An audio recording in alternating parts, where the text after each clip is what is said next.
She hugged him again, her embrace fierce, as though now she'd got him home she would never let him go. Home. Such an evocative word. He hadn't thought of Applewell as home for a very long time. Liar, his conscience whispered. He ignored it. Eventually his mother pulled away, although she kept one arm tight around his waist as she dragged him towards the crowd gathered outside the house. 11 people were watching the return of the prodigal son. He imagined that their smiles and nods and the pats on the back they gave him as his mother led him towards the front door hid the belief that they knew he'd come back one day, that he wouldn't be able to stay away. He hated that they were right. Applewell had been calling him back for half of his life, and he'd finally given in. Nora. He halted when he reached his sister. Lucas. Her expression was neutral, and he wondered how she felt about him being here. She tilted her head to the child in her arms. You remember Ruby? How could he forget his niece? She's grown. Children have a habit of doing that. Was that a tinge of disapproval in her voice?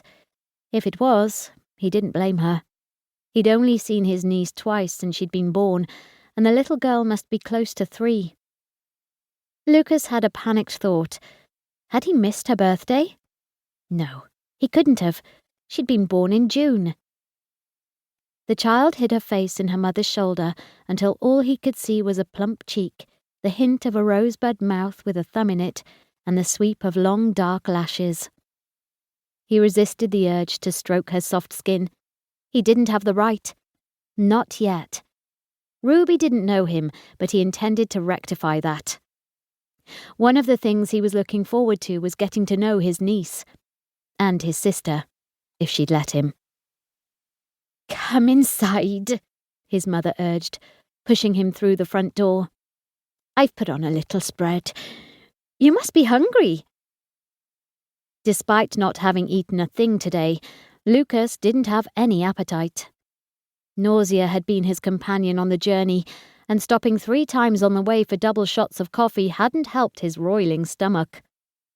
He came to a halt in the living room, seeing the dining table laden with buffet food.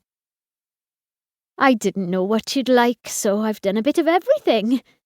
She walked past and picked up a plate, hesitantly holding it out to him. Do you mind if I freshen up first? He asked, conscious of people crowding in behind him. Of course not. Sorry. I should have thought. I just need to wash my hands. Lucas held them up as though there were layers of dirt on them. It's through there.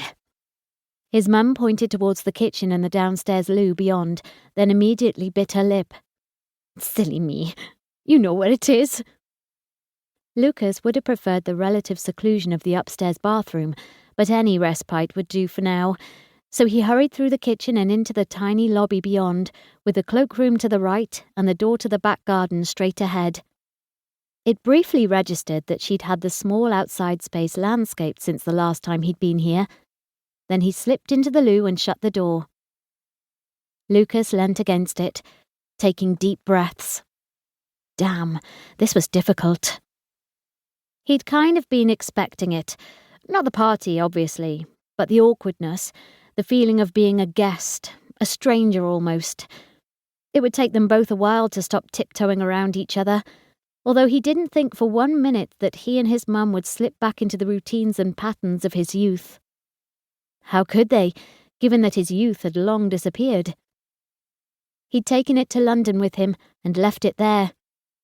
He'd been a grown man the first time he'd ventured back to Applewell after he'd run away, and far older in experience than his age had warranted. Lucas washed his hands and splashed water on his face, avoiding looking at his reflection, fearing what he might see in his eyes. Then, having run out of excuses, he went back into the fray. He's a bumper of a bloke, your Lucas, an elderly woman was saying. He vaguely remembered her as living 2 doors down. Bumper. He hadn't heard that word in a while. But the woman was right. Lucas was the first to admit he was a big man. Regular workouts in the gym had given his shoulders and chest added depth.